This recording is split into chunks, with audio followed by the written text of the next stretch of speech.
जोड़ा जाके वो हमें लेक्चर करता है, नेशनल कॉन्फ्रेंस को निशाना बनाता है। वो हमारे सदर जिनाब फारूक अब्दुल्ला साहब को ताने देता है। अल्ताफ बुखारी साहब ने हकीकत लोगों के सामने लाई, किन किन को अटैचियां गई। अब इसके बाद जावेद डार साहब अपना प्रोग्राम रखे क्योंकि उनका इलाका भी इसमें शामिल था। आप हमारे वकील के साथ बैठ के तस्वीर क्या खिंचवा रहे हो ना?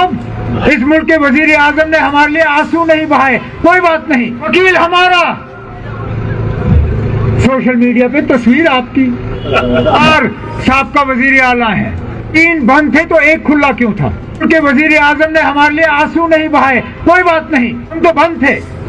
आप किस खाते में खुले घूम रहे थे? किन किन को अटैचियां गई। अब इसके बाद जावेद डार साहब अपना प्रोग्राम रखे क्योंकि उनका इलाका भी इसमें शामिल था। इनको अटैचियां गई, किस घर से अटैची गई, उन अटैचियों में कितना पैसा था। जब 2010 की बात हो रही थी तो 84 की भी बात होनी चाहिए। हालात खराब थे, हम सब जानते हैं। वो उन हालात में भी अपना सियासी फायदा देख रहे थे। जो आज असलियत और हकीकत हमारे सामने आई है, बुखारी साहब से गुजारिश होगी कि इससे पहले भी जो साजिशें रचाई गई, 84 में जो साजिश रची गई जिसमें बदकिस्मती से उस वक्त हमारे यहाँ के भी एमएलए शामिल थे, आप कब तक सच को छुपाओगे? साजिशें बहुत होती हैं। 2010 में मेरी हुकूमत को गिराने की कौन सी साजिशें रचाई जा रही थी, लेकिन मुझे ये उस वक्त उम्मीद नहीं थी कि कोई इसके बारे में जो है लोगों को बताने का काम करेगा। जहां जहां मैं प्रोग्राम करता आया हूं, कल भी और आज भी 84 का ही वो साजिशों का वो अड्डा बना हुआ था। 2019 की भी बात करें, जब हम लोग बंद थे, ये लोग खुलेआम घूम रहे कैसे थे? जो आज हमें लोग लेक्चर देते हैं, जो आज हमें लोग ताना देते हैं, वो कम से कम ये बताए ना उनकी आजादी का राज क्या है। जो आज हमें लोग ताना देते हैं, वो कम से कम ये बताए ना उनकी आजादी का राज क्या है। इस रियासत जम्मू कश्मीर में 4 साबका वजीर आला है। मेरी समझ में नहीं आता कि 3 बंद थे तो 1 खुला क्यों था।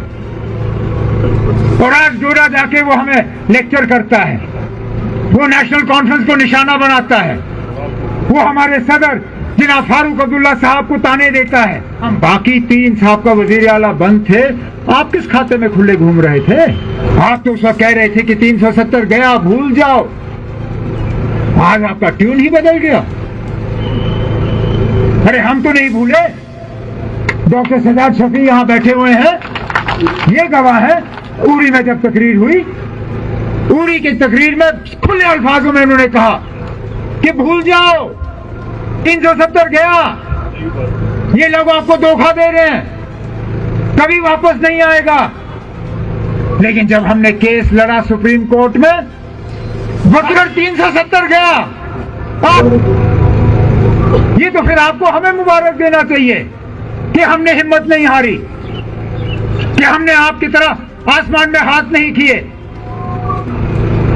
लेकिन कम से कम हमने यहाँ के लोगों के जज्बातों के साथ खिलवाड़ भी नहीं किया, मुकम्मल लड़ते रहे, सुप्रीम कोर्ट तक अपनी लड़ाई और मुल्क के सबसे बेहतरीन से बेहतरीन वकील किए।